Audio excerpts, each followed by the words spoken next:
Jesus, o Messias, o Filho de Deus, o Rei dos Reis. O grande protagonista do livro mais importante da história ocidental, a Bíblia. Um homem que muitos acreditam conhecer, mas que ao mesmo tempo é um dos maiores mistérios da humanidade. Quem foi verdadeiramente Jesus? O Novo Testamento, em todos seus livros e tradições, tenta precisamente responder essa pergunta: quem é Jesus? Quais dúvidas existem sobre o lugar e a data do seu nascimento? Por que não sabemos nada da sua primeira infância? Uma criança bate Jesus, ele fica com raiva, amaldiçoa e o menino cai morto. Jesus foi um homem pacífico, como sempre nos contaram? Jesus costumava enfrentar os inimigos do povo. O Antigo Testamento descreve a receita do azeite de unção. Um dos ingredientes poderia ter sido o que conhecemos hoje como cannabis. A cannabis era um dos produtos medicinais mais importantes do velho continente. Mas não só esse tipo de práticas são motivos de debate. O papel de Maria Madalena como sucessora e líder do seu movimento revolucionário também é motivo de discussão para alguns peritos. Era importante por ser ela, não por ser amante de Jesus.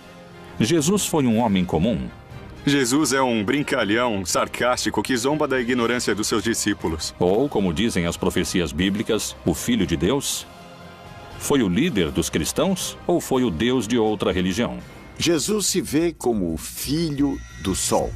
Milhares de perguntas surgem em torno do profeta principal da religião que tem mais fiéis ao redor do mundo. Hoje, algumas respostas começam a surgir. O líder de uma revolução armada? Um amante fremente? O Filho do Sol? Quem foi realmente Jesus?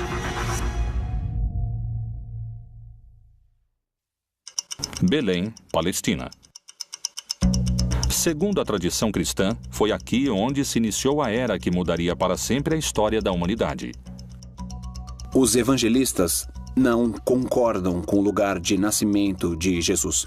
Mateus e Lucas afirmam que Jesus nasceu em Belém, enquanto que Marcos e João afirmam que nasceu em Nazaré. A Virgem Maria é uma mulher da Galileia. A região de Israel está dividida em 3 regiões: o sul, Judeia, o centro, Samaria e o norte, Galileia. Aqueles são galileus. Nazaré é uma aldeia da Galileia.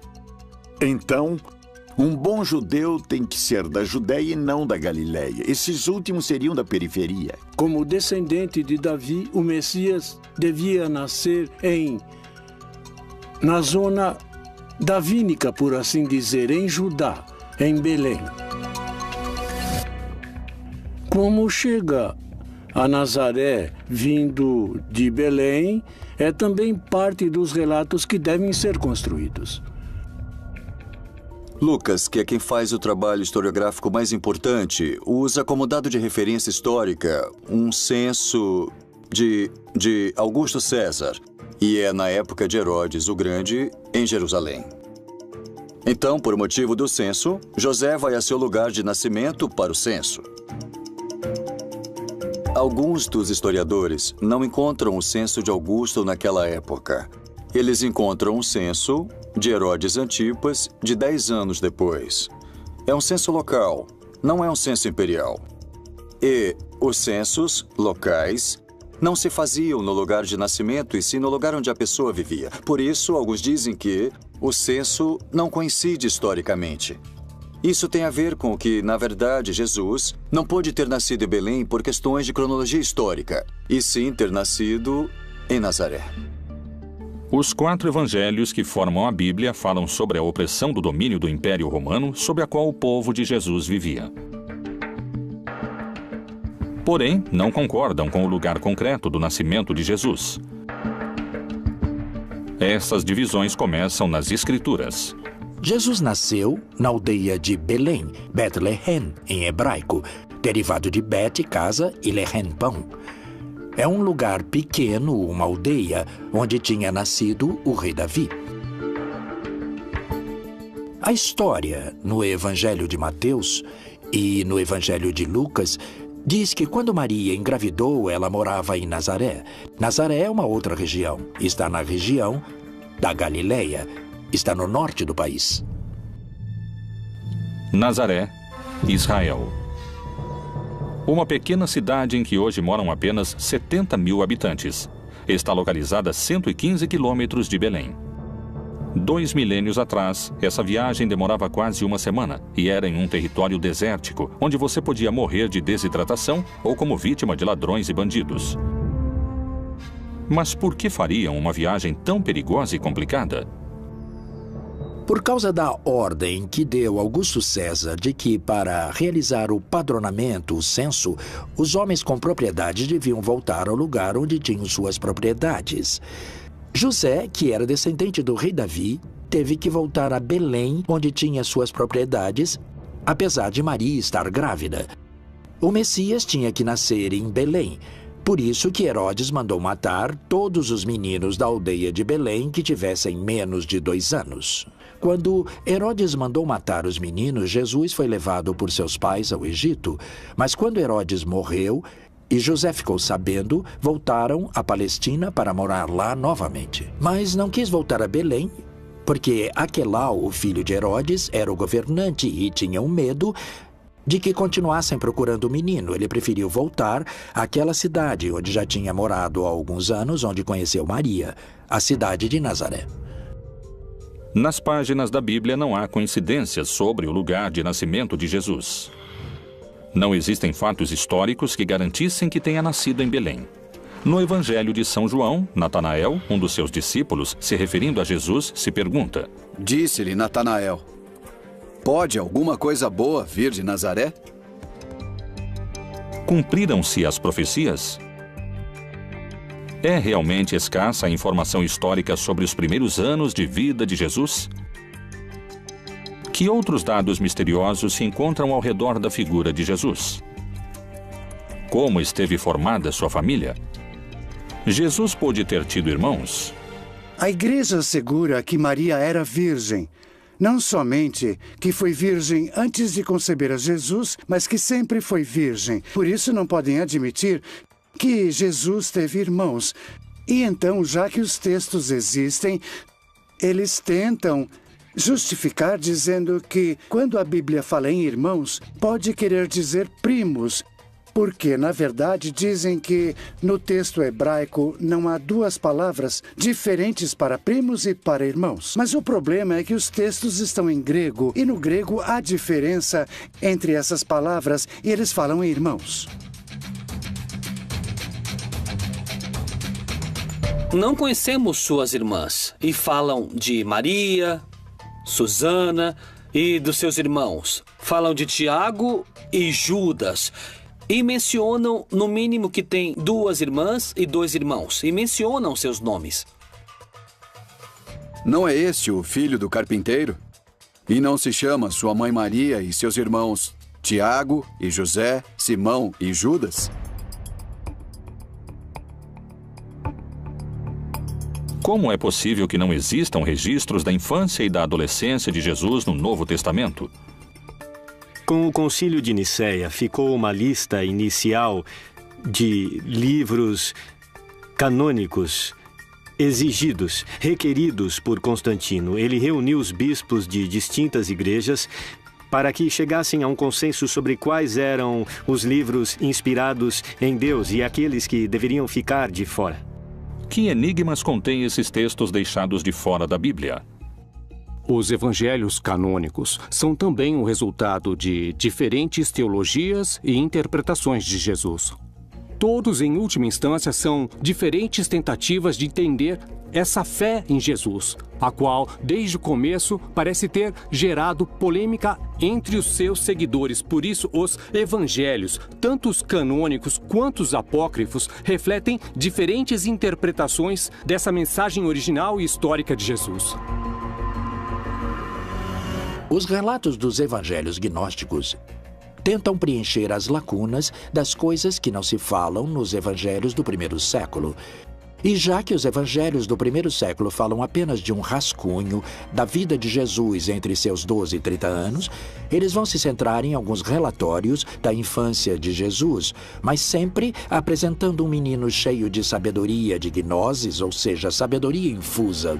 Existe outro texto que não é dos evangelhos gnósticos. Este é um antigo texto lendário que fala sobre a infância de Jesus e sugere que ele, Jesus, não sabia como usar seus poderes, o que é quase cômico.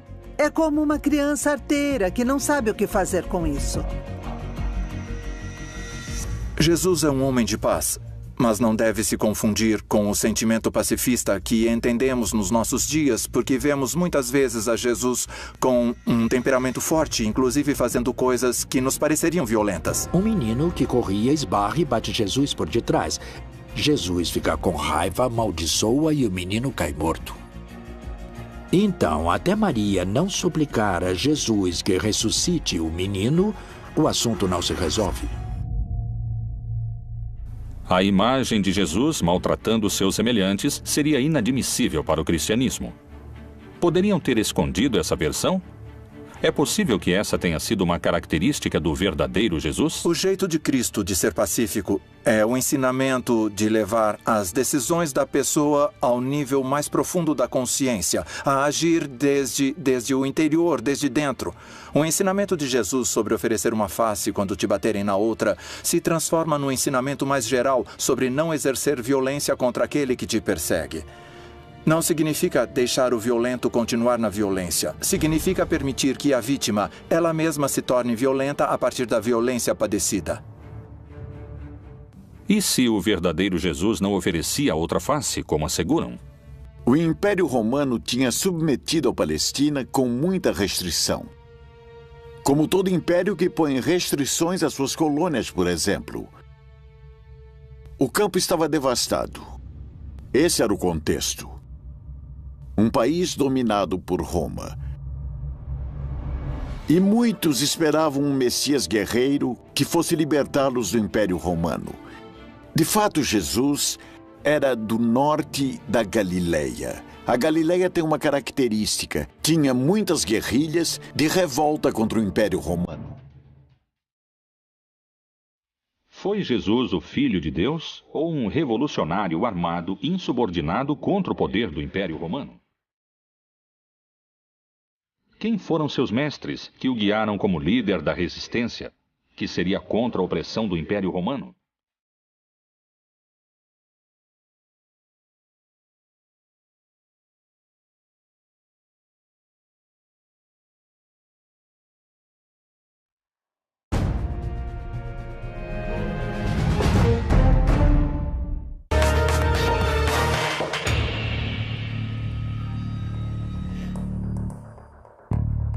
São poucos os dados que se obtêm sobre a juventude de Jesus, e seu lugar de nascimento ainda é um tema de debate. O que ninguém duvida é que lá pelo ano 0 da nossa era, Roma tinha se tornado o império mais extenso antes visto na humanidade. Nos tempos de Jesus, os romanos dominavam o território palestino com opressão e sangue. Qual foi realmente a reação de Jesus diante da opressão romana? Quem foram seus mestres ou mentores? Antes que Jesus se tornasse um líder espiritual, outro homem mobilizava multidões. Era conhecido pelos seus batismos no Rio Jordão. Foi um dos profetas mais importantes da sua época, e para muitos podia chegar a ser o Messias. João Batista foi filho de um sacerdote judeu, e todo sacerdote judeu é filho da família de Arão e da tribo de Levi. Ele começa dizendo que o reino de Deus tinha se aproximado e que quando o reino de Deus se estabelecesse, segundo o Apocalipse, todos os malvados seriam vencidos. E disse que faria uma manifestação da sua decisão em uma ablução ou batismo na água. João Batista era um predicador carismático. Seu sermão começava a ser cada vez mais desconfortável para os líderes romanos. Ele era um revolucionário naquela época. João Batista foi um dos profetas que, naquele momento, lideravam o movimento contra a dominação romana e também contra a dominação sacerdotal. Nesse movimento é que Jesus de Nazaré inicia sua militância. Jesus de Nazaré se incorpora no movimento de Batista. Ele é batizado pelo Batista. O batismo era o sinal de entrada a esse movimento. Herodes Antipas vê que o movimento de Batista é perigoso Então faz com que o aprisionem e depois com que o assassinem. Nesse momento, quando o aprisionam, Jesus se separa do movimento, sai da Pérea e volta à sua terra, que é a Galileia, e ali começa a formar seu próprio movimento. A partir do batismo, todos os sinais e eventos apontam que esse carpinteiro de Nazaré é alguém extraordinário. É alguém que tem o apoio do Espírito Santo, que era basicamente a presença de Deus no mundo para estabelecer seu reino. Jesus se tornaria o líder de um movimento cada vez mais multitudinário. Que filosofia ou prática cumpriam os essênios naquela época? Os essênios foram um grupo que tinha pensamentos muito importantes durante aquela época. Os essênios eram uma escola de pensamento iniciático, esotérico. Muito provavelmente Jesus, naqueles períodos da sua vida, dos quais se conhece relativamente pouco, porque está pouco explicado nos evangelhos. Estou falando do período da sua adolescência, da sua infância. Há muitas alusões a que Jesus possivelmente foi educado entre esses essênios. Os essênios foram um grupo, uma seita judaica que tem relação com a origem da pureza. A primeira notícia que temos sobre eles é a de Flávio Josefo, que diz que eles viviam no deserto de Judeia. Era um grupo que tinha se distanciado do sacerdócio oficial em Jerusalém, porque o consideravam cúmplice do Império Romano e corrupto na sua forma de viver a religião. Qual era o contexto social da época que pôde ter seduzido a Jesus e a João Batista a fazer parte dos essênios? Segundo a Bíblia, Jesus se movia com um grupo de discípulos pelas terras da Judéia. Esse movimento podia ser perigoso sob os olhos do Império Romano. Quando Jesus começa a fazer parte do movimento e começa a ser perseguido, devemos levar em conta que a perseguição que estabelecem tanto Herodes Antipas, desde a Galileia, como o Império Romano também o faz desde o princípio.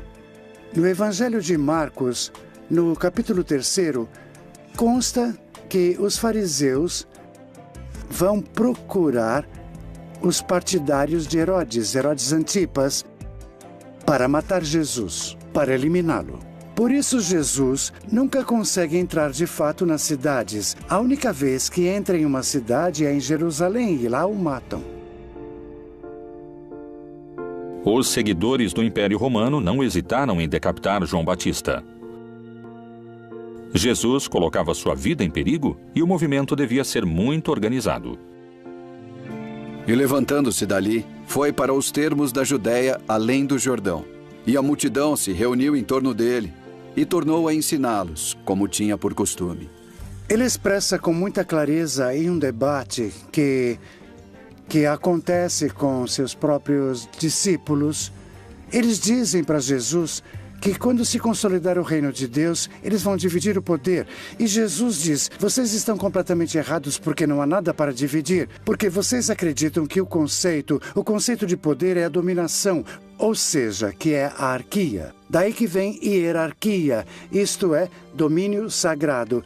Vocês têm que pensar nele como diaconia ou como douleia, no grego, que significa serviço, como escravo que serve. E, portanto, ele diz, nesse projeto, os últimos, ou seja, os camponeses, os pobres, serão os primeiros. Era revolucionário não só para aquela época, mas para todas as épocas. Na verdade, o seu projeto era o projeto daquilo que hoje nós denominamos comunismo.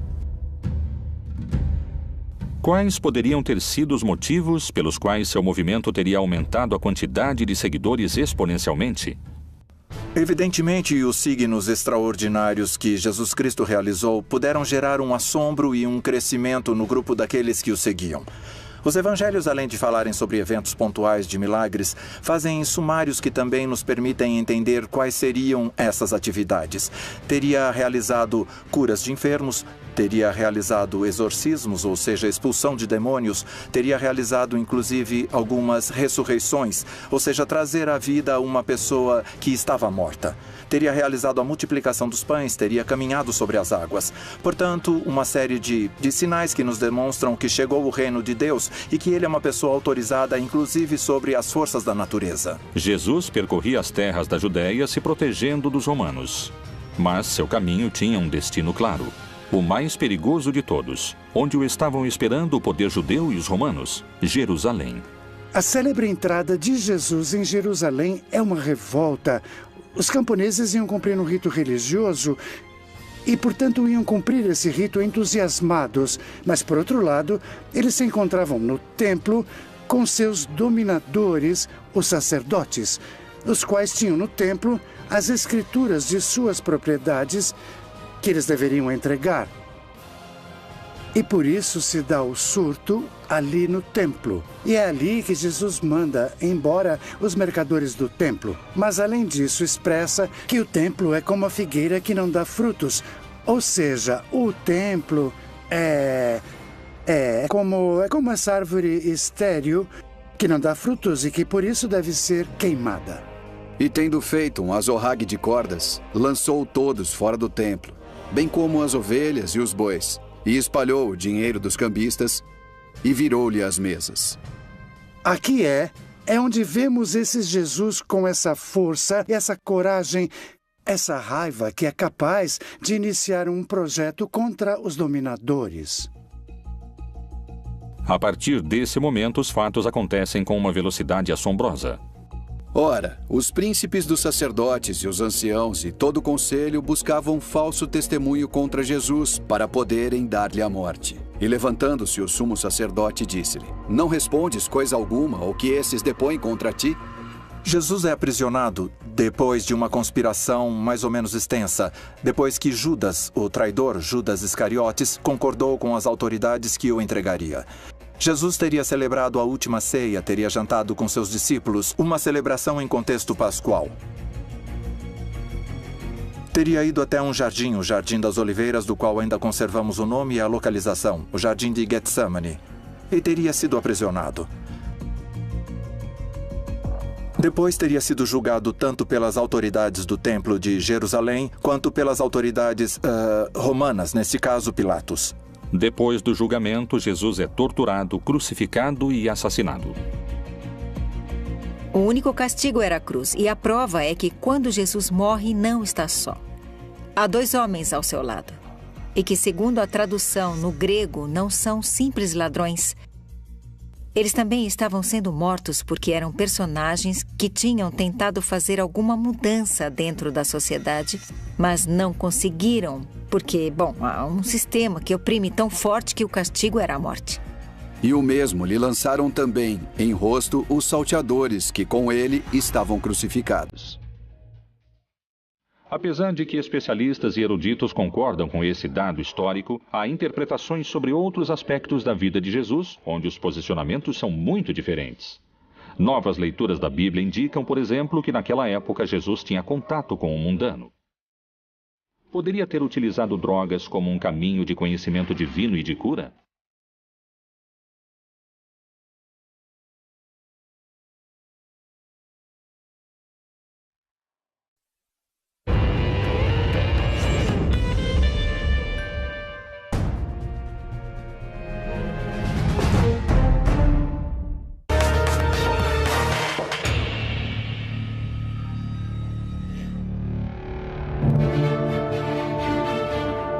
Segundo o que conta a tradição bíblica, durante seus anos, Jesus percorreu as terras da Judéia fazendo milagres.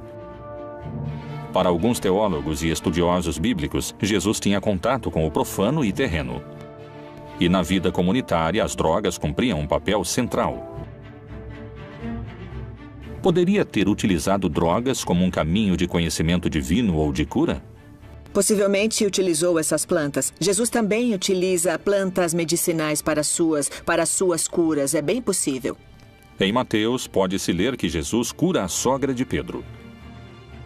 E chegada a tarde, trouxeram-lhe muitos endemoniados. E ele, com a sua palavra, expulsou dele os espíritos e curou todos os que estavam enfermos. Em todos os milagres de nosso Senhor Jesus, a cura aos cegos ou à morte ou aos mancos, inclusive se levantando da morte, como ele faz, todos esses milagres apontam sua identidade como Filho de Deus. Os milagres não são o fim, não é assim. Eram o que as pessoas queriam esse poder entre eles. Mas eles ignoraram ou não quiseram ouvir que nosso Senhor Jesus estava falando com eles sobre quem ele era como Filho de Deus. E por isso, seu maior milagre se torna sua própria ressurreição entre os mortos.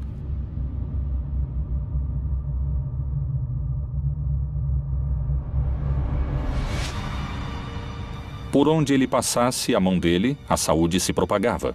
Jesus, o Messias. Foi capaz de realizar milagres ou estamos na presença de alucinações coletivas? Acredito que todos os grupos religiosos e místicos que desenvolveram diferentes práticas espirituais ao longo da história incorreram em práticas que favorecem a formação de estados de consciência pouco comuns ou também pouco raros. Como, por exemplo, a dança frenética que acontecia às vezes dentro de casas, e sabe-se que elas ficavam cheias de fumaça e que no meio de uma dança ou de um baile muito intenso geravam estados de êxtase. E seguramente puderam ter sido utilizados entorpecentes naturais que eles alegavam que tinham alcance, claro, como são utilizados por pessoas hoje em dia. No Evangelho de Marcos se faz referência ao caráter curativo do azeite de unção, com o qual os 12 apóstolos banhavam os doentes. E expulsavam muitos demônios, e ungiam muitos enfermos com óleo, e os curavam. Quais eram os elementos que transformavam esse azeite em um líquido altamente curativo? Temos os ingredientes definidos com bastante exatidão, estão descritos na Bíblia e inclusive temos as quantidades que devem ser agregadas ao azeite para poder realizar essa mistura, esse azeite de unção. Tem alguns componentes como a mirra, como a canela, como o canebossem, que provavelmente é um dos indícios de que temos o uso da cannabis desde os tempos bíblicos. No Antigo Testamento, no Êxodo 30, de 22 a 25, Jeová fala com Moisés e lhe indica a receita correta do azeite de unção. Tu, pois, toma para ti das principais especiarias. Da mais pura mirra, 500 ciclos, e da canela aromática a metade, a saber, 250 ciclos. E de cálamo aromático, 250 ciclos. E de cássia, 500 ciclos, segundo o ciclo do santuário. E de azeite de oliveiras, 1 hin. Nada parece estranho nesse texto. 3,5 litros de azeite de oliva misturados com diferentes plantas aromáticas. Mas descobriram algo inquietante. Esse azeite era utilizado única e exclusivamente para ungir reis, profetas ou personagens importantes. Não era um azeite que fosse utilizado em outro tipo de circunstâncias. Era exclusivamente para aquilo. O cannabis, em hebraico, se chama canebossem, que significa a cana do perfume. E se nós pudermos dar um pouco de asas à nossa imaginação, apesar de não ser aceito por todos os acadêmicos que se dedicam à linguística, aparentemente canebossem pode virar canebós e depois pode virar cannabis. E finalmente seria cannabis sativa, que é o nome do Ineus, que é o nome da planta hoje. Jesus, sendo judeu e tendo caminhado por todas as terras da Judéia, de Samaria e até o Oriente, o mais seguro é que tenha entrado em contato com as tribos que povoaram essas regiões e provavelmente até na Índia, onde se pensa que Jesus possa ter entrado em contato com alguma dessas substâncias, já que em algum momento passou lá uma parte da sua vida. A cannabis era um dos produtos medicinais adivinhatórios místicos mais importantes do velho continente. Por outro lado, a experiência com drogas vai ser sempre subjetiva, ou seja, só a pessoa que está experimentando a alucinação pode sentir essa presença. Mas não há um milagre do lado de fora, aquele que está do lado de fora não sabe o que acontece. Os evangelhos aceitos pela Igreja Católica nos permitem indagar sobre o uso de plantas psicotrópicas para a cura. Mas o que revelam esses textos? As drogas eram uma ferramenta do primeiro cristianismo para se aproximar ao conhecimento? O consumo de psicotrópicos era uma prática comum? Alto Egito, 1769. A tradução do segundo livro de Geu revela certos rituais xamânicos presentes nos anos de fundação do cristianismo. O Senhor providenciou um lugar para as oferendas, colocando um jarro de vinho para a direita e outro para a esquerda, e derramou algumas bagas e especiarias em torno dos recipientes. Ele, então, colocou uma certa planta em suas bocas, e também outra planta em suas mãos, e estendeu, em ordem, em torno do sacrifício da iniciação. Durante esses 2000 longos anos da igreja, o vinho que sempre foi utilizado era o vinho de uva, sem nenhuma outra mistura e nem de ervas aromáticas nem de álcool. Vinho puro de uva. Os textos gnósticos permitem compreender o uso das drogas a partir de um aspecto revelador. A imagem de um Jesus utilizando substâncias se afasta cada vez mais do Messias, do Cristo católico. Mas essa não é a única imagem distorcida que muitos especialistas induzem à figura de Jesus. Alguns asseguram que, a partir do enfoque político, existia um vínculo entre Jesus e Maria Madalena. Essa afirmação poderia mudar para sempre a construção que se fez historicamente da relação entre eles. Maria Madalena foi seu braço direito na cruzada revolucionária que o Messias levantava contra o Império Romano?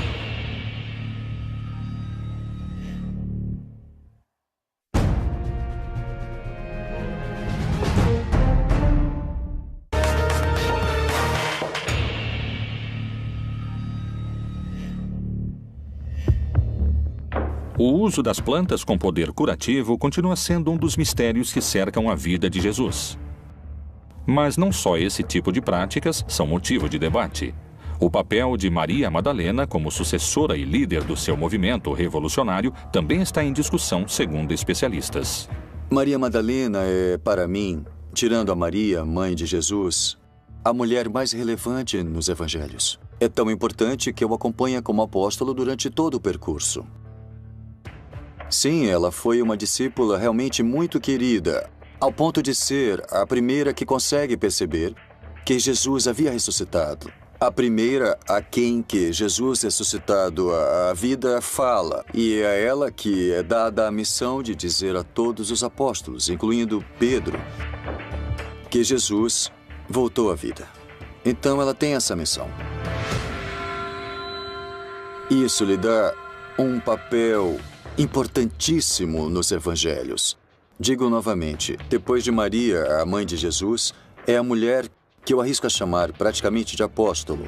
É a mulher mais importante dos evangelhos. A Bíblia e o Novo Testamento apresentam muitas Marias, mas essa é específica. Maria Madalena, isso é claro. E essa mulher, que era uma mulher descentrada, destruída, vai se tornar pouco a pouco a discípula preferida. Obviamente, para um mundo patriarcal, machista, isso não é possível. Que aquela que vá na frente junto com o mestre seja uma mulher. Aquela que era uma pessoa da qual expulsaram 7 demônios, destruída, tornou-se a mestre. Aquela que melhor entendeu o que significava essa nova versão religiosa. É a discípula mais avançada de Jesus. No simbolismo místico, está escrito que quando alguém começa a vida mística, beija Jesus nos pés. Quando está mais avançado, beija Jesus nas mãos. Quando se transforma em Jesus, beija Jesus na boca. E os textos gnósticos dizem que ela é a única que beijava Jesus na boca. Tem diversos textos que provam incisivamente que tanto as mulheres como os homens faziam parte do projeto de Jesus. Esses textos nos ajudam a entender a radicalidade da revolução que significa o projeto de Jesus, porque a liberação da mulher é uma coisa absolutamente impensada naquela época. E pensemos que, nesse momento, ainda estamos lutando por isso e que Jesus já tinha se adiantado completamente a tudo isso. E em seu movimento, tanto homens quanto mulheres participavam em condições semelhantes. Os livros gnósticos ajudam a formar uma opinião diferente daquela que pode se encontrar entre as páginas do livro sagrado. Akhmin, Egito, também conhecida como Panópolis. Durante o século IV e o século V, foi uma das capitais do cristianismo copto. Em janeiro de 1896, um grupo de arqueólogos trabalhava num antigo cemitério cristão. Surpreendentemente, descobriram um códice antigo, que continha uma série de papiros escritos em copto. O códice foi doado ao Museu de Berlim. Sobreviveu nos arquivos do Museu Alemão a 2 guerras mundiais. Teve que esperar até 1955 para ser traduzido. E então se fez público uma descoberta reveladora. O Códice de Armin continha 4 textos gnósticos. Um deles era o Evangelho de Maria Madalena. Faz pouco tempo encontrou-se o Evangelho de Maria Madalena, onde ela aparece muito como um líder entre os apóstolos. É ela que se reúne com os outros quando estão com medo de sair para pregar o Evangelho, porque temem morrer como Jesus morreu. E ela fica em pé e diz que tem coragem, porque o Senhor nos transformou, e então ela lhes prega a palavra de Jesus. O Evangelho de Maria Madalena se refere que a mulher vai ter uma importância muito grande pelo motivo de que é necessário retomar as ideias de que Deus também é feminino ou que também há deusas. Isso é, aqui há uma influência gnóstica no que se refere à ideia de uma deidade feminina, planteada em muitas religiões. Daí é que Maria Madalena vai representar uma mulher iniciada na sabedoria. Só existem 3 códices que contêm o Evangelho de Maria Madalena, 2 no grego e 1 em língua copta. Nenhum está completo e só se recuperaram alguns fragmentos. Esses textos poderiam mencionar Maria Madalena como líder do movimento de Jesus? Ela prega sobre a palavra de Jesus e mais tarde Pedro lhe diz: não acredito que o Senhor tenha dito isso, creio que ela está inventando e que ela mente. E ela começou a chorar e disse: irmão Pedro, eu não sei do que está falando. Então, os outros discípulos entraram e também começaram a defender Maria e disseram que o Senhor amava muito. Quem é você para dizer que ela é uma pessoa inferior?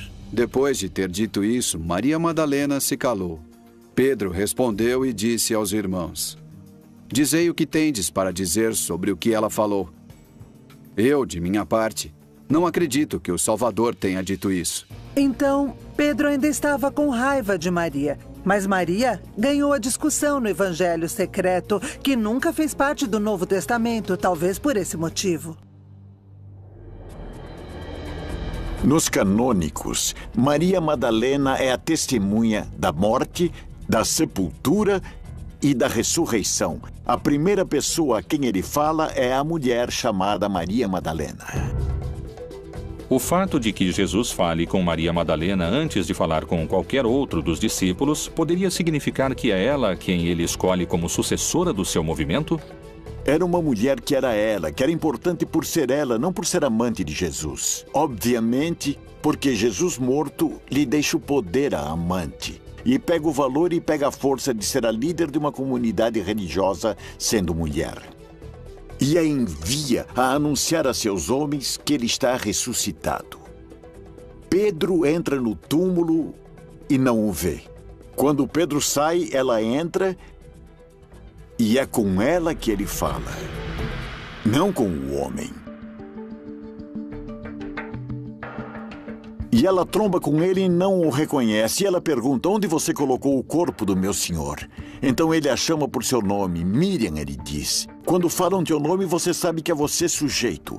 Quando ele a chama, ela o reconhece. Ela percebe que é Jesus. Através dessa exposição, procuram legitimar uma corrente de comando que se transmite através da ressurreição à sua primeira testemunha.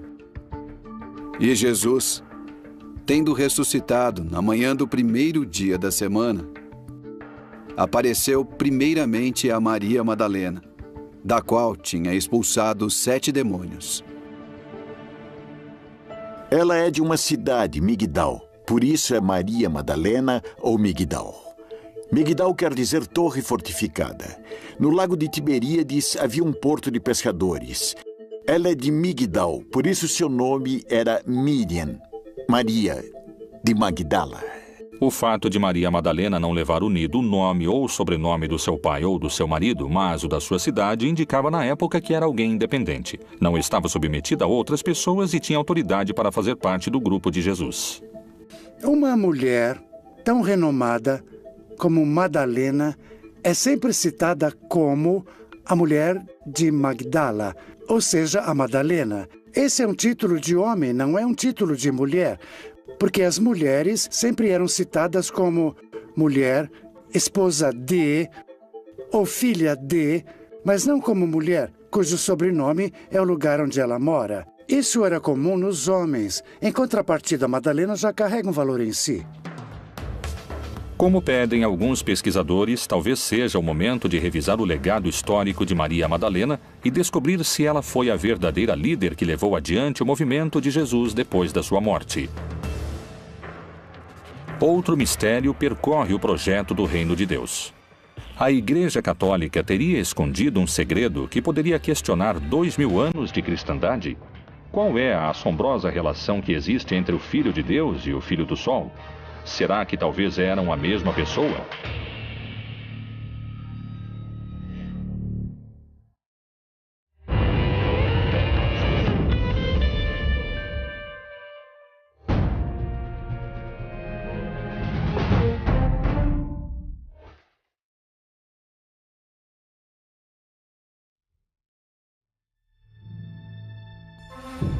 As questões sobre a origem do lugar de nascimento de Jesus, sobre se ele pertenceu ou não a um movimento revolucionário, o uso de drogas com poder curativo e o legado político de Maria Madalena seguiram sendo um mistério de debate.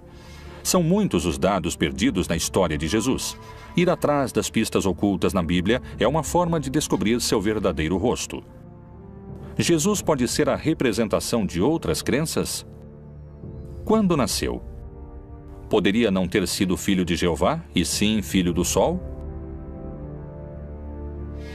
O ano do nascimento de Jesus está sujeito a controvérsias, ainda mais o dia da sua chegada ao mundo. As celebrações natalinas poderiam se sustentar sobre um dado errado?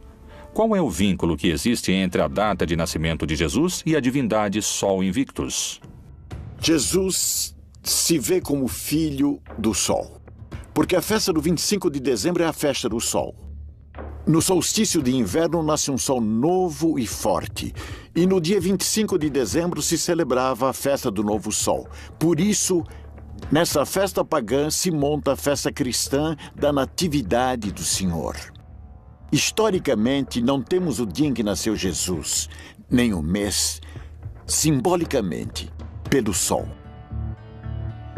Como foi feito em muitas latitudes em diversas épocas, alguns grupos cristãos tentaram criar datas, construir templos sobre datas ou sobre lugares das crenças antigas. Então, na verdade, em 25 de dezembro, nós temos o solstício de inverno, em que todos os povos antigos pensavam que o sol morria e voltava a nascer. A religiosidade primitiva venerou o Sol como o deus principal. Sua figura pode se encontrar representada nos principais credos. Kinish Ahau é a cosmogonia maia, Inti na religiosidade inca, Hélio no Olimpo grego, Ra na cultura egípcia. E é por isso que tinham cultos tão importantes para ajudar o Sol a voltar a recuperar sua força para não ser devorado pelas trevas. E nesse contexto, pouco a pouco, tanto em lugares como Roma, como no norte da Europa, foi se assimilando o nascimento de Cristo às festas solares. E muitos elementos natalinos, como as esferas, a adoração ao pinheiro, eram, na verdade, pertencentes às religiões que adoravam o Sol. Jesus parece ser a representação das divindades pagãs. Percorre o mesmo caminho do Deus Sol. Realmente existiu ou é uma criação arquetípica? A Bíblia apresenta uma versão de Jesus. Mas, indagando nos seus segredos, podem-se encontrar muitas perguntas sem respostas contundentes. Foi o maior dos profetas? Foi um revolucionário? Quem é esse impactante homem que 2000 anos depois da sua morte continua mobilizando multidões? Jesus, outro dos grandes mistérios da Bíblia Proibida.